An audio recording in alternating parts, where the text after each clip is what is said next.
Hi there, my name is Stefan. We're from Group 4 and these are my teammates Akmal, Jensen, Jason, and Chris. Vivy Yusof, or also known as Vivy Sofinas binti Yusof, is a 34-year-old Malaysian entrepreneur from Kuala Lumpur and a law graduate from London School of Economics, United Kingdom. She is the co-founder of the multi-million dollar company Fashion Velvet and also the Duck Group. Her company, the Fashion Velvet, is an e-commerce company founded by Vivy Yusof and her husband. Has 150 employees and 500 fashion brands. Her company has offices and warehouses all around Malaysia, Jakarta, and Singapore. Vivy Yusof has won many awards and achievements such as Entrepreneur Par Excellence by Malaysian Tatler Ball Awards 2019, Top 40 Under 40 by Prestige Malaysia 2018, named Woman Icon of Malaysia by the Ministry of Women, presented by the Prime Minister of Malaysia 2018. She was also named a friend with Louis Vuitton and was the first hijabi woman to do so. She has her own YouTube channel which has hit 247,000 subscribers and her blog that hits 250,000 views every month. Now, I will be passing the mic to Akmal. Thank you, Stefan. Hello, my name is Akmal, and now I would like to talk about type of business power that Vivy Yusof has in this article, which is a reward power and a refund power. For reward power, the ability of leader to deliver a reward to an employees as a means of influencing the employees' behavior. For example, in this article by Williamson, Vivy Yusof supervise and support her employees with any kind of recognition, such as good job whenever her employees complete their tasks as expected. Next is a referred power. Referred power, a leader who is admired and respected by her subordinates and seen her as a role model. In this article by Williamson, Vivy Yusof, she is respected by her employees and they see her as a role model. She also in charge of activation and motivation as well as create a new environment for them to help each other in solving problems. Okay, next. And now for legitimate power, as the co-founder of Fashion Violet and the Duck Group, a key member of the company, Vivy exerted her capability of driving cultural change in the office by being responsible for the motivation and activation of her subordinates. For the least practice, on basis of formal employment by Vivy Yusof is the reward power. This is because in the article by Lee Williamson, Vivy Yusof support her team by word of encouragement such as a good job every time her subordinate achieve the target. This is because, according to the article, there is no other reward system such as bonuses or benefits given to her subordinates. That's all from me. Thank you. And now I would like to pass to Jensen. Thank you, Akmal, for providing relevant info about the basis of power. Hello guys, I am Jensen. So now I will talk about the effective approach related to coercive power and reward power. So now I will begin with coercive power. The coercive power is an ability that allows an authority figure to influence another individual to deliver a result by using fear and threats as incentive. So that is the way to influence someone to do something by using a possible punishment as a motivation. For examples of coercive power include threats of write-ups, demotions, pay cuts, layoffs, and terminations if employees do not follow orders. In order to be effective, the leader or manager of the company must be able to follow through on the threat.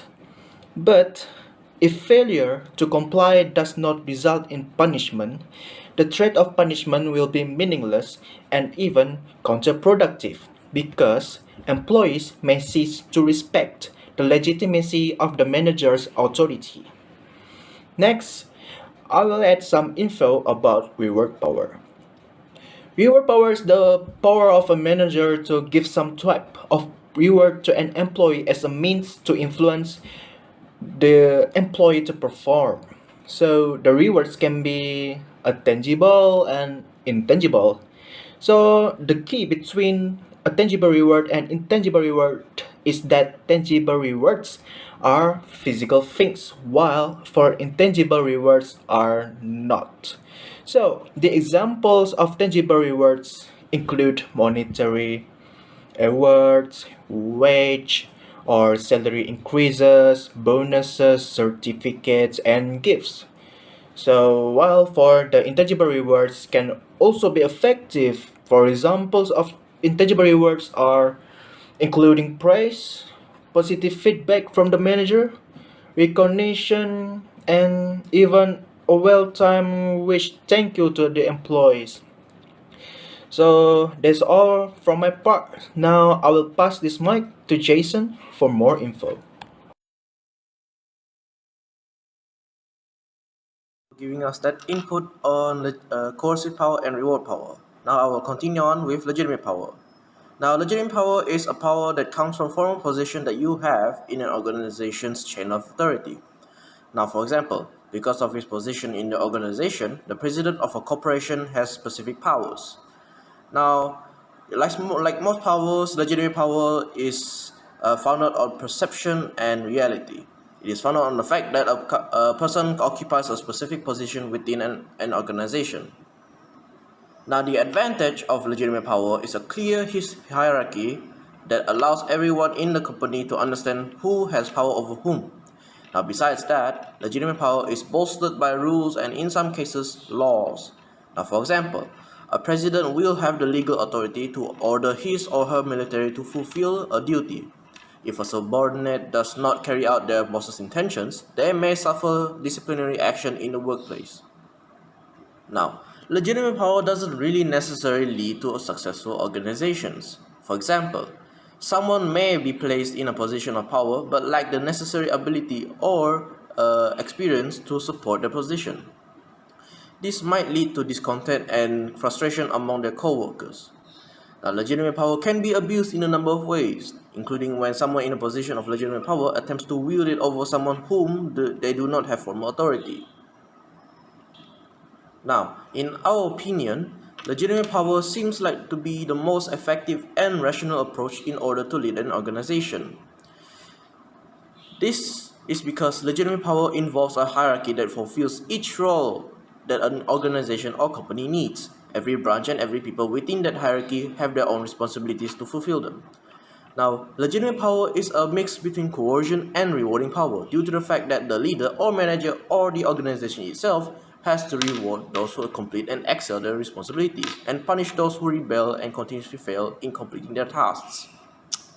Now, for example, Vivy Yusof is a task orientation person, so she is responsible for motivating and activating subordinates as well as staffing, training, and other responsibilities.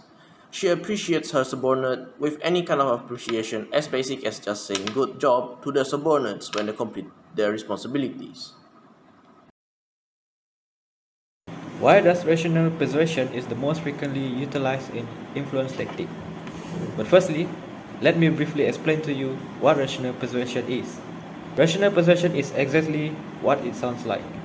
You present a logical, well-reasoned explanation of why you believe your idea is the best option in each situation without making threats, abusing your position, or ingratiating yourself to your team members. With rational persuasion, the goal is to convince team members that the proposed course of action is the most logical and appropriate one. Simply put, it's hard to argue with the facts, so rational persuasion works. Leaders who want to influence their team can use reasonable persuasion to gain trust and support. This increases your chances of success. Reasonable persuasion must rely on the use of facts and firm debate to be effective. Influencers must be recognized as having better expertise or access to better evidence than those who want to influence. Reasonable persuasion only works if it leads to a logical conclusion. This should help team members understand the need and relevance of a particular decision. As a leader, it can help increase your team's trust in your judgment and decision making. This is a transparent approach that is more likely to get team support than hard influence tactics. Thank you everyone for lending your time and your ears to understand the power and politics of Vivy Yusof. We have now reached the end of the slide. Bid you farewell and see you again next time.